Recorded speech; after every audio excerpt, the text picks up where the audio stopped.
Welcome to WOW Global 24. I'm Jude Kelly, the founder of the WOW Foundation. And over the next 24 hours, if you have the stamina, join me and all the amazing WOW women across the world as we explore the impact of COVID and the tragedies and triumphs and determination of the Black Lives Matter movement, and think together about what kind of world has been revealed to us in terms of social injustice, but also what kind of world we feel that together we might build afresh. If you've already joined us a little bit earlier, sorry about the tech problems. You know what it's like at the moment. We can only hug each other virtually. But we're determined to take this moment at WOW and say, if ever there was a moment we had to create global solidarity, global conversation, and global knowledge, this is that moment. The WOW Foundation always uses celebration. You know, we have so much to be happy about as girls and women in terms of what we've done together, what we've achieved together. But we know our histories are invisible, untold, undervalued, underpaid. And we can take this moment as the sea goes out and we see the debris on the beach that COVID has revealed. This is the chance for us to rearrange everything if we can, and we must. So we're going to have an incredible 24 hours all over the world. And very shortly, I'm going to introduce just some of the women who are making this happen. But of course, I want to thank the people who are financially making this happen. I want to thank Bloomberg, Moody's, the Arts Council, MasterCard, all our 24-hour partners, the Esme Fairburn, the Arts Council. And I also want to make sure that you know that you can be part of it. You can join the WOW movement. And I want to put a call out to all the people who can't join us. The girls and women who don't have digital access, the girls and women whose circumstances don't give them the safety to use that, or the time, or the expertise, all the things that stop us actually being able to join together, even though this particular moment is, of course, marvelous. The website, when you go onto it, also takes you to the marketplace, which is co-curated by Janet's List. It's all places where Black women and women of colour are putting their enterprise up for you to look at. Enterprise, social justice, activism, things that will really excite you and that you can be part of. And of course, we want you to spread the word about all of this via Twitter at WOW is Global, Instagram at WOW Global, Facebook WOW-Women of the World. I'll keep telling you all this ad nauseam, I hope not. But as you can see, I am a white woman, a white cisgendered woman. I'm 66. I come from a kind of quite ordinary background. Well, my grandmother left school when she was 12. She had 14 children.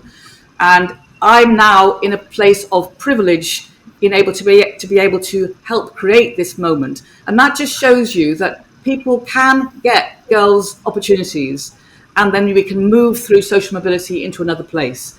But such an uneven landscape, such a change for circumstances, great education in some places, absolutely parlous in others. And we're going to spend this 24 hours looking at some big subjects that we think have to come together to make change happen.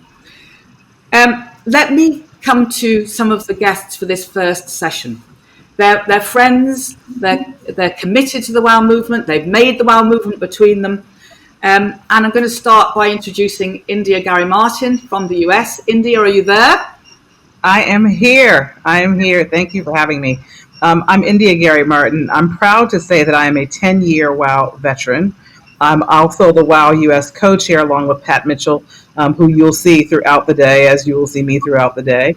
I'm working on the US channel, so from 7 to 10 p.m. this evening, Eastern Standard Time, I will be with Marika Oglesby, who's the executive producer of the US. We have a wonderful just conversations and performances and everything that WOW is about. So thank you, Jude, for having me. Congratulations on WOW 20, and congratulations to all my fellow panelists who all have made this happen in a very short period of time, considering everything we're facing. So I'm going to come to Jayanthi Kuru-Utumpala. Are you there, Jay? She's a member of the WOW board. Hi, Jude. Yes, I am here. Thank you. And thank you for having me on this panel. And yes, I'm also very privileged to be on the board of WOW Foundation. I'm based in Colombo in Sri Lanka, and I work as an independent consultant. I'm currently working on a small initiative with two other feminist colleagues looking at technology-related violence against people in Sri Lanka. And I also work with CARE International. I co-lead a global team preventing gender-based violence across the work that CARE does. So I'm very happy to be here and really excited about the next 24 hours as this session takes over. Thank you. Okay, and modest as ever, you're not going to tell people, are you? But I am. That you were the first Sri Lankan to summit Mount Everest. And, you know, knowing what we know about the design and technology that is usually created around men's bodies and not women's, and knowing you personally, and you're about the same height and weight as I am, you had to have a lot of special design in order to be able to give you the kit that got you to the top of Everest, but you got there. Thank you, Jude. Yes, thank you. So that's the kind of women we are, isn't it? Like, you know, all of us. And I want to say that we've got about, I don't know, thousands of women taking part over this 24 hours in different ways. And there are wonderful channels that are going deep into the heart of individual communities. We're exploring six themes, justice, economics, health, education, climate, and violence. And India, you're chairing the first of the justice themes. Can you just tell us a little bit about what we can expect from that particular panel? Absolutely. So I have two wonderful panelists who I'll be talking to about Black Lives Matter and the Black Lives Matter movement and how it's spread across the world and what that means for Black people from a safety perspective, from a mental perspective, from a physical perspective, and just kind of all of the things that surround this movement. I mean, it started in the U.S. many years ago, actually, but has now become quite mainstream. And so a part of the work that we're having conversations about as well is how you sustain the energy to keep this moving, right? And it doesn't, so that it doesn't just become a hashtag. It just doesn't become something you put on T-shirts. It's actually something that we live and something that we actively are moving to shift and change. And so the issue around this and the thing that we're going to be talking about is how you sustain a movement that has such momentum. But, you know, we're walking into uncharted territory. Nobody knows what's next. And so, you know, the pioneer activists who are in this space have a lot of work to do to also bring other people up the curve on what this really means and ultimately how we're going to reimagine the future. Mm-hmm. And I want to just call out, and I know you will in the session, the say her name aspect of Black Lives Matter, which is to make sure that we don't forget that women are also subject to huge physical injustice and death in custody, and not just, you know, in America, but right across the world. Indigenous communities have the same trauma, tragedy, and disrespect in every way. So that's a very important thing, isn't it? Say her name. Absolutely. I mean, say her name. And you know, and actually it's really interesting because if you look at everything that's happening in the U.S., other than Breonna Taylor, whose name is out there, who a lot of you will have heard, you know, it's predominantly, it talks about men all the time, right? And there are lots of women who have experienced the same thing, not just in the U.S., around the world, all of which are the kind of direct remnants of slavery and colonialism.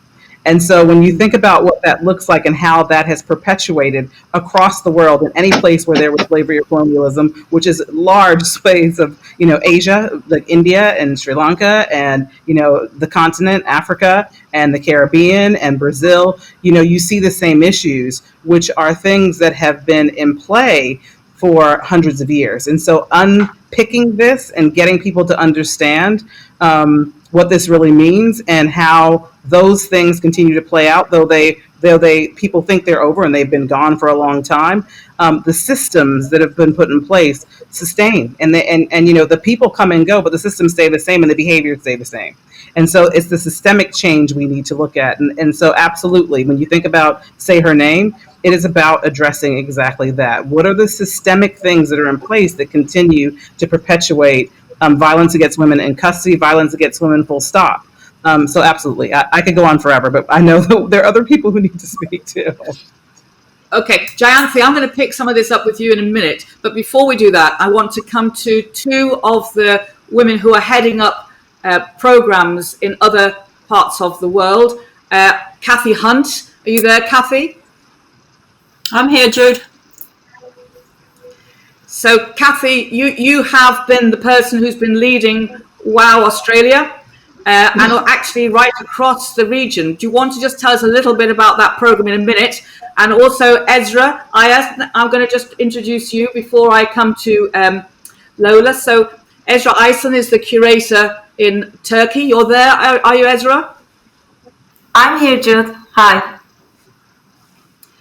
Great. Well, let me come back to you in a second, but I first of all want to play a pre-record by the director of the Nigeria and Pan-African part of WOW, who is Lola Shonyin. She is also the director of Ake Arts and Book Festival in Nigeria. I think we've got something coming up from her that she pre-recorded for us because our internet was dodgy, which it can be for all of us, as we see. Is it there? Is that VT ready to go? And welcome to Africa, to the home of Ake Arts and Book Festival, right here in Nigeria. We are delighted to be partnering with the WOW Foundation to give you 2 powerful hours from Ake Arts and Book Festival and the WOW Global 24 Festival. So what have we got in store for you? Well, we've got some very important conversations, and to take part in those, we have invited, and when I say we, I'm talking about myself, me, Lola Shone, and Chiebuka Obumzelu. We have put together an incredible panel for you. In fact, we put together 2. So the first one, we've got Damilola Marcus, Zaitu Matebani, Ese Awatore, on a panel called Killing the Culture of Sexual and Gender-Based Violence. And this panel will be moderated by the amazing Aisha Salahuddin. And then, of course, the feminist queens in the second panel, which we've called a feminist vision for Africa. And on this one, we have got some amazing speakers again. We've got Bisi Adeleye Fayemi, we've got Leila Hussein, we've got Kina Likimani joining us all the way from Ghana. And moderating that session is the fantastic Jessica Horn. And that's not all. It's not just conversations. We've also got some performance, we've got some poetry. And for poetry, we've got Ola El Hassan, we've got Wana Udobang, and we've got Lebo Mashile. These are all fantastic friends of Ake Festival, and it's amazing that they have responded to our invitation at such short notice and with such enthusiasm. And last but not least, we've got music. And like I said before, when you find a good thing, sometimes it's brilliant when you can share it with the world. Temi Ovasa is a musician that we, the Ake Arts and Book Festival team, adore. We think she's brilliant, she's spunky, she's soulful, she's just incredible. And she is going to be giving us some of her music. We are sharing her with the world. So this is one of those things, you know, in Africa, well, in Nigeria anyway, we say Nigeria to the world. So this time it's Africa to the world. Join us for these incredible conversations that we're going to be having on social media. Hashtag WowGlobal24. We look forward to welcoming you to Nigeria and to Africa. We're signing out. Ake Arts and Book Festival. Well, you can see from Lola's ebullience and enthusiasm that is the channel you've sort of got to go to. But I'm going to say that you're going to have an embarrassment of riches because there are so many amazing channels coming from different countries. And at the same time, we have this continual transnational discussion, which brings women from right across the world to talk to each other and see how they share notes, as it were, share situations. So, Kathy, that was a great intro from Lola. But tell us a little bit about what you've got planned.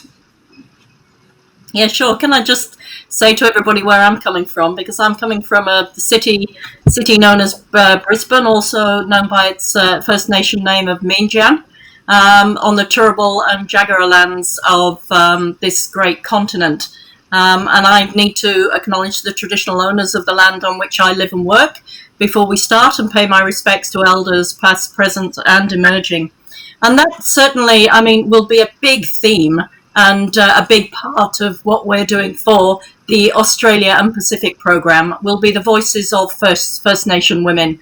And one of the countries that you missed out of your long list of countries when you went around the world there, India, when you were talking about the impacts of colonialism and and slavery and what had happened. Obviously, Australia is the huge continent down at the bottom that also has seen that, and that's something that we will be discussing again on a fabulous panel. We chose kind of for the main conversations that we will have, we chose the three big themes of justice, climate change, and the economy.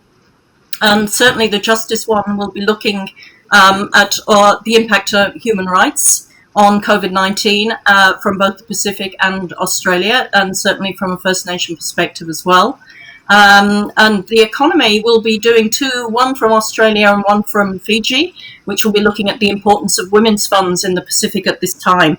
And climate change, well, what can I say from climate change? We're in a place where, we're dealing with that all the time, every day. Regardless of season now, climate change is something that women have to deal with. So those are the three big themes that we'll be talking about in our local program, and interspersed with those will be some incredible stories from Timor-Leste, from Papua New Guinea, from many of the Pacific Islands, and of course New Zealand. And they will be intergenerational stories, including a fantastic interview that I did with our patron here in Australia, our former Governor General, Quentin Bryce, on the impact of COVID-19 on grandmothers and elders in particular. And like Africa, we'll have some amazing performances, some amazing musicians, comedy, circus, poetry, you name it, it'll be there. And I think I'm going to have to stay up all night now to actually watch the Africa component of this. I don't know how we're all going to get through this, because it's going to be like being at a festival, a 24-hour festival. It's going to be amazing. Jude, it's incredible. Well done. Thank you, Kathy. Thank you. See you at the other end of this, of course. But I mean, again, we have to grasp our happiness as girls and women, don't we? We have to grasp our energy. We have to find a way of, noticing that we have terrible economic injustice, and at the same time, we have the most brilliant women trapeze artists. There are so many things that we need to both celebrate and change. Ezra, tell us a little bit about Channel Turkey. What can we expect? Well, I think it's a unique situation because we have never done WOW Festival in Istanbul before. Yet here we are coming together for the WOW Global 24 on the digital platform. It has been an amazing and a unique experience, reaching out to those women activists, speakers, professionals, NGOs fighting for equality, introducing them to the WOW platform. And we feel blessed as we are rejoiced with their blessing. And I can say that in Turkey, in Istanbul, we will be hosting 16 different stakeholders. And just speaking about that, I just realized I didn't talk a lot about myself.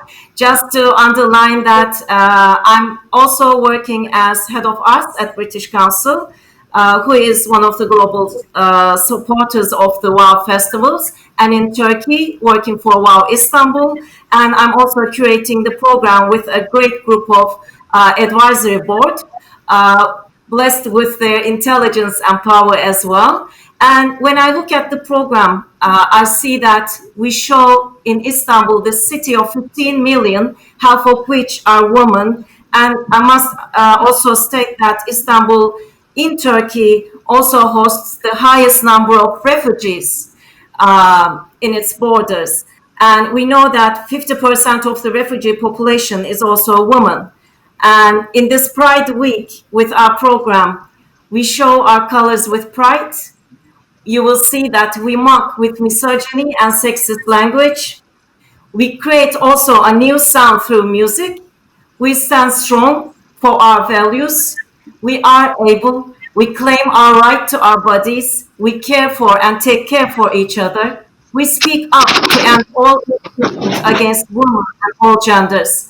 We believe, for us, profession has no gender. We love someone of our own choice. We are a she, a he, a they. We speak many languages, and we're proud to say that as women, we are Istanbul. So I really hope that everyone will enjoy the Istanbul, the Turkey program from 4 to 6 Eastern Standard Time in the local channel. That's a wonderful message. WOW is fully inclusive. We believe that everybody must determine their circumstances. We want to make sure that everybody is understood that we are completely inclusive without exception. Now, those are some of the amazing channels, but we've also got WOW Brazil. You can go on to WOW India, WOW Malaysia, WOW South Asia, WOW Middle East. So, there are 10 local channels who are all, of course, in a way, hosting global conversations. How these conversations feed each other is the amazing and exciting thing. So I just wanted to put a shout out at this point to Rose M. Lennon, who's signing for us. And she was joined over this whole period by Ali Gordon and Jackie Beckford. And we also have a speech to text with Sabrina, Kimberly, Kate, Joanna, Nicola, Claire, Heather, Kate, and Shireen, who are all doing speech to text. So that's a baton passing through the marathon of 24 hours, if ever there was one. But let me now speak to Nidhi Goyal. Nidhi is the founder and executive director of Rising Flame. Nidhi, can I come to you? Are you there in India? Yes, I'm very much in India. Hello, Jude. Thank you so much for having me here. You've been part of the WOW movement, helped us think through before the issues around disability rights and gender justice. That's been your world, your life, the things that you've made people consider and think about. But I'm really interested to know if you can tell us, with COVID, what has changed in terms of people's understanding about disability rights? Is there much more gravity in terms of the revealing injustice, and is there anything being done about it? Do you want the optimistic response or the pessimistic response? We'll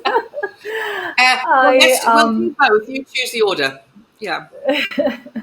Okay. I first want to say that COVID has sort of thrown light at many things that women and people with disabilities both were asking for a very long time, right? So everyone's now going gaga about this new digital world, and everyone's very excited about whoever can. Of course, I'm talking about the group that has access to digital world, right? So very privileged group of people. But really talking about what access means through this digital world and talking about, oh, it's great to be working from home. It's only now that the world and the corporations are sort of realizing that work from home also means that people have to pause, have to take care of the house, come back into meetings. They have to pause, they have to do childcare and come back into meetings. This larger recognition of the barriers that women as primary caregivers of families have been facing for so many years is coming only now. Although I stress on only, I do also want to stress on now. And I think it's both a moment to sort of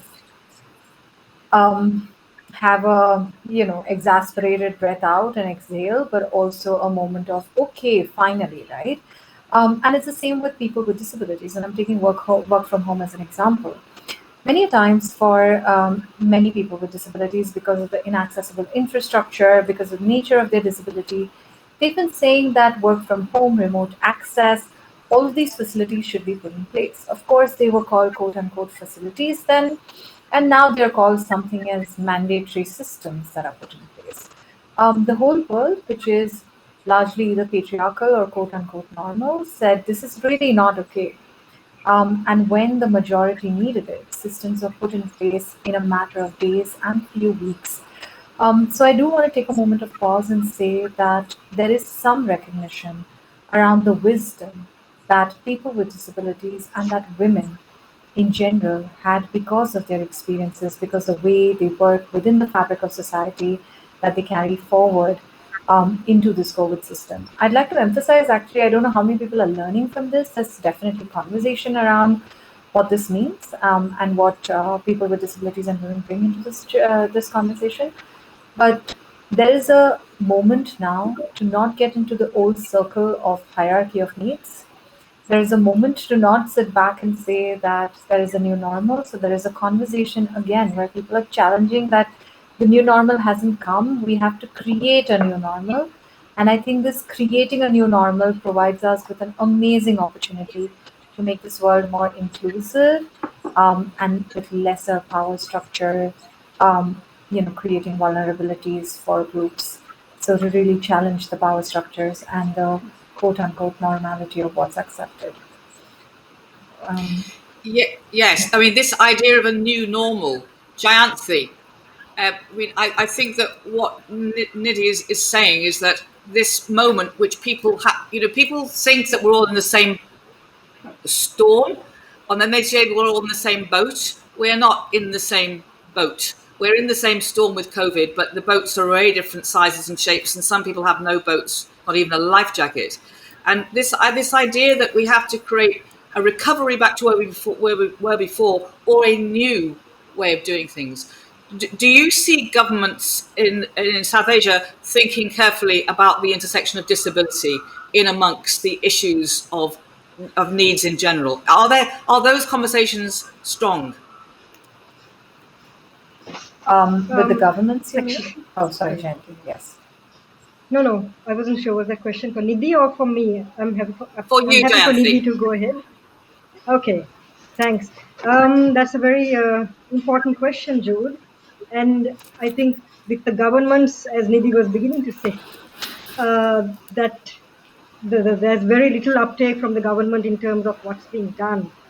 I think overall, unfortunately, there seems to be a rush to get back to the normal, which was before COVID. But many people, I mean, because of the inequalities that have now been exposed as a result of COVID-19, the impact. And these are inequalities that have been existing for many years, and women's rights organizations and activists, disabled rights organizations, advocates for rights, social justice movements have been raising this issue for decades, but no one's been listening to it. But now that it's much more visible, it's out there in the open, I think there's an attempt by organizations, collectives, and activists to try and do something. But I think, unfortunately, governments very often, and particularly in South Asia, we've had more authoritarian governments who are swooping in. And let's say not only in South Asia, actually, globally, in many parts of the world, who are really swooping into this moment and increasing surveillance. Big data is being used. The military is brought in to control the pandemic. Democratic rights are being wiped out. The dissent is being snuffed out. So it's actually quite a scary situation that we're sort of heading towards. And any kind of rights, I mean, if democratic rights are sort of being wiped out, disability rights, women's rights, rights to freedom of expression, media freedom. You can only imagine what happens to all of those rights. And so I feel that is why that there is more activism, or just so much more by women's organizations and by rights-based organizations who are talking about it and trying to think about what can we do at this moment. So, Nidhi, to come back to you, I know that the disabled activists in the UK and in Europe feel frustrated that, in a way, they're left to fight their corner. It's almost like each person has their own issue that they need to get on with. But the point about intersectionality is to understand each other's circumstances. So, do you feel the disabled movement is able to bring new accomplices? Is it broadening the conversations because people are understanding the issues because of COVID? Is it more available for more people to join in and make protest on behalf of disabled people? Right. I think that's a very interesting question, and the way you framed it has been also very interesting. I think the onus has been for far too long on persons with disabilities to bring allies with them.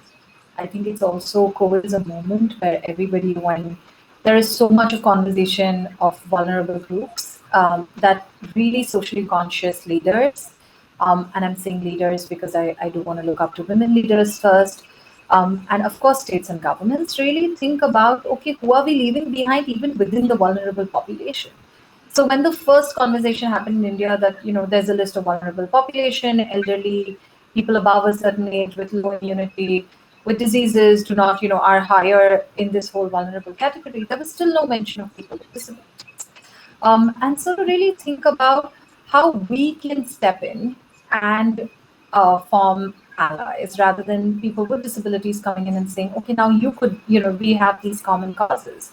But it's a very clear thing. I mean, I can really look at all the marginalized movements coming together. I mean, the way they're called marginalized is also very surprising. We've always been forming partnerships and collaborations with the queer movement, for example, because in many ways, access to health, access to sexuality, expression, identity, all of this was compromised in both the movements, and there were many, many parallels with the trans community, with the persons with disabilities, and things like that. So there has always been parallels, and people are trying to build. But I think it's time for us to even just be more inclusive in general. So if we think about low immunity, are we including people with chronic illnesses in it? If we are saying some illnesses are important, are we including disabling conditions like chronic illness? Are we including, when we say social distancing, for us to immediately reflect, so some of us are at least able to reflect that, okay, we are still safely, we're very privileged to have a home, have a roof on top of our head. And so, like you said, there are some who don't have a boat and not even a life jacket. We're somewhere thinking about economically marginalized groups, but it's also time to think about what happens to a family of persons with disabilities where two people are disabled and the other two are in the vulnerable population because they're 70 plus or 80 plus. And then the whole question of bioethics, which is a global question, about who then gets to survive. It's not the first person who needs the ventilator. Out of the 50 people, the choice is made almost, going back so many years and saying survival of the fittest, and who gets to define the fittest. So I think challenging some of these ethical norms is a way to come together, expanding the empathy and saying, okay, social distancing is hard for people who live in a very, very small space. If 10 people are cramped and they're economically marginalized and living together, but social distancing is hard also for someone with severe disability who needs constant care. Social distancing is hard when you go to buy groceries if you live with blindness because you need tactile feedback and input and support. So I think there has to be a two-way approach with the disability and intersectionality to come into play, the disability movement to collaborate with outwards, and the other movements to not leave the onus, or particularly leaders and influencers, to not leave the onus only on people with disabilities. It's almost like saying, why are people who don't have digital access, why are not they complaining on Twitter? They cannot. So it's the onus is on us to say that there's a world beyond digitality to think about in this COVID crisis. I'll pause there. Nidhi, that is the deepest point, I think, that we're all needing to think about. The WOW movement is really trying to say to all of us, we all have to be educated together. We all have to share the space to find out what we don't know. And we have to also unlearn things that we thought we knew. I'm very excited and keen for people to think of themselves as becoming really, truly active. I don't just mean people who have a formal activist career or life. I mean, just ordinary girls and women, boys and men who are listening in and kind of going, well, what can I do?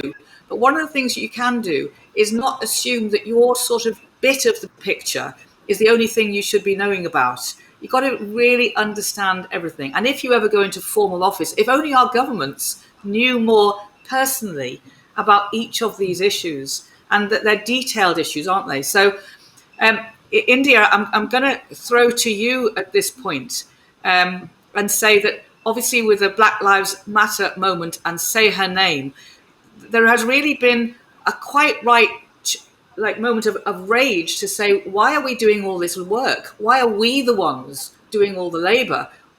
Why aren't white people taking this on as something which is of their making and theirs to change?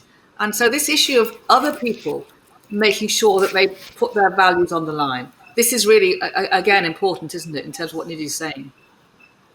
I mean, it absolutely is, but I think there are two parts of that argument, right? So, absolutely. I mean, it is tiring and it's exhausting. I can tell you, as a Black person in America, it is exhausting, and having spent time in the UK, it's not different. I mean, it shows up differently, but it's not different. And I spent 20 years there.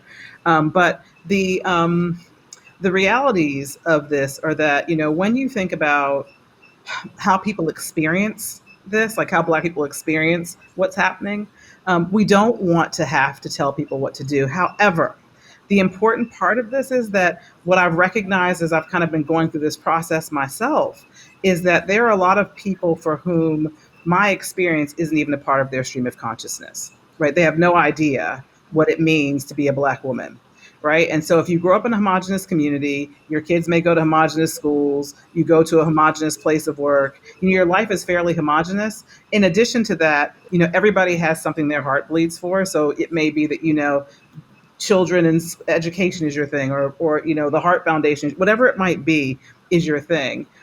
Getting people to emotionally connect to something that they have no understanding about at all is really challenging. So I think about myself, like I turn on the news, and for some people, like issues around animals and PETA and things like that are like at the top of their list, right? And their heart bleeds for that. I turn on the news and I go, oh my gosh, that's terrible. But then I go back to what my heart bleeds for. And so getting people engaged is really challenging. However, I will say this. I don't expect that you understand my experience. And so I have to take a step back and ask what you do understand. And furthermore, I've come to the conclusion that I absolutely don't, it is not mine to fix, but I have to contribute to what the solution might be, or I'm going to get something that I don't want. Because people who have no idea of my experience are then making decisions. They created it, but as bad as it is to experience it there, it'll be worse if we get to the other side and it ends up being some same version of some different version of the same thing. And so while I do not want to be a part of it, I can't solve it. I can't solve it. I don't have the power to solve it. People, the oppressed, can raise their voices to bring issues to the table. But the reality is it takes the people who are in power to make the shifts. And that is true all throughout history, right? So, I always talk to people about going and looking at the white people who've made the changes as examples of what allyship should look like. Because like even in the US, like 1965, Black people didn't get the right to vote in the United States until 1965. But it was white people who made those changes because Black people couldn't, right? So we could raise our voices, we could be out in the streets, we could protest. But when it comes time to actually make the shift, that is done by the people who are in power. So it's about applying the right level of pressure to get people to do it. But folks need to understand what that looks like. Mm-hmm. Nidhi, I mean, your point about the fact that, if you haven't got digital access, you can't make your protest on Twitter. That's obvious. So people who have digital access have to speak on their behalf. But I also think it's about who do you get to the table? Whose stories are actually heard? Whose life experience is actually valued? And so it's great to educate people about disability. But the most important thing is to have people who have direct experience of disability at the leadership table making the choices. Would you agree with that? Absolutely. Absolutely. So thank you, India, for adding that, because I absolutely did not mean that you start speaking for people and not hear their voices. But I also was saying that the onus cannot only be on them. And so India very beautifully framed it that it has to be our issue, but the shift has to come from there. And it very much resonates with the mantra, basically, that the disability rights movement works globally on, which is called Nothing About Us Without Us. And so it takes us to a broader question when you say leadership, disabled leadership. I think we have to step back and think about, and that's why it's very important to create a new world where we're shifting sort of power structures, where we're also rethinking the quote unquote normal or the quote unquote identity or who's accepted where, right? It's because when we say, okay, at this moment, disabled leaders should take charge, there are a handful of women with disabilities who are leaders in South Asia. If I had to give as an example, there are a handful of women with disabilities who are who are leaders all across the world. But just to say, think, and this was the same for women a few decades ago, that you could name some women, even in political leadership, you can name women even today. So our efforts have to start way before. I think COVID has exacerbated exponentially the issues that many of us have been raising in many ways. So, for example, domestic violence and the conversation that you and raised about it being a shadow pandemic right now did not have a mention of women with disabilities, and that's the United Nations, right? They know realities; they're supposed to know realities. If UN Women comes up with a statement, and they don't have enough emphasis about women with disabilities or their invisibility, we go back to what we were talking about during the Me Too movement. We were trying to say that there are some groups who need to be intentionally included because these are very, very vulnerable, difficult, and complex conversations. They may not have the capacity, the ability to even reach the people who can amplify their voices, right? So somehow, as organizations, as activists, as civil society, as leaders, we somewhere have to intentionally include people, somewhere have to intentionally go and look for those voices, engage with them, listen to them, and then support in amplifying. I wouldn't even say decide on their behalf. I'd say really support in amplifying voices, responding to their needs, working with them to towards a solution. So really thinking about what we were asking to build even before, and how that not being able to build those kinds of inclusive worlds has really, really made the difference, and the sort of difference in access, the difference in survival right now during COVID, really, really stark. And leaving here with one example of digital access, I would immediately say that digital access for people who are not literate, for people who don't have internet capabilities, who cannot afford, so affordability, availability, accessibility, literacy will all, affordability, availability, literacy are obvious responses that come to our mind, but accessibility in terms of disabled softwares, so softwares used by people with disabilities, do they interact? Because the disability community has been talking about universal access principles in the physical and the digital world, and working with technology companies to make it happen. So when we're talking about, again, solutions now, going back to what we really were asking for, taking this moment to build and not to retrofit again a new normal that we build would be extremely important. Thank you, Nidhi. So, as we're closing this session now, a couple of things that is worth us all thinking about. If our friendship groups or our professional groups, but particularly our friendship groups, don't include people other than ourselves, don't include people who have different challenges and different life experiences, go and make new friends, and come at it from a place of humility, in the sense that sometimes this word inclusive means, well, obviously I'm included, who else do I feel like including? Don't assume that your story is the most important and then need to hear a few bits of other people. I mean, this is a really interesting and delicate thing, building new friendship groups, and it can be quite frightening and difficult to do, but we're up for it, aren't we? Why not? And listen, I want to end on this point, which is going back to Jayanthi. Jayanthi, it can't be all grim.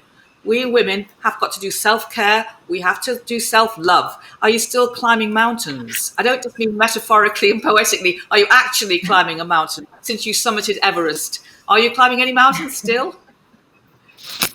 Well, not physical mountains, Jude, but definitely I think the mountain of working on gender equality, the mountain of breaking down patriarchy. I mean, these are huge mountains, and that journey continues.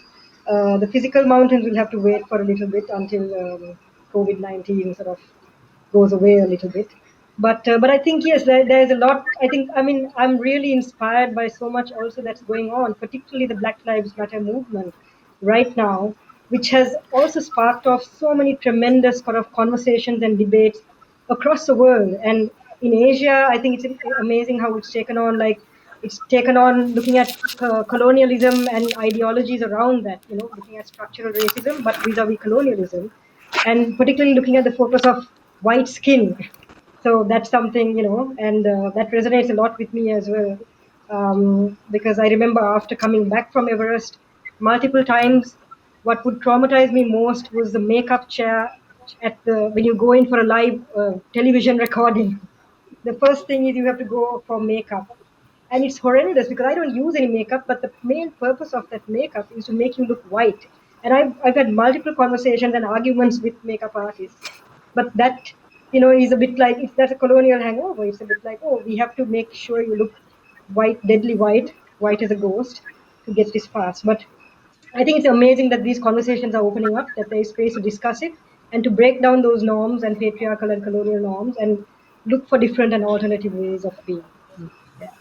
And I think it's amazing too, and I think it's the first time really that corporate sponsors like our own Bloomberg's, Mastercard, that they're prepared to kind of have fearless conversations, difficult conversations, and they're upfront about having it.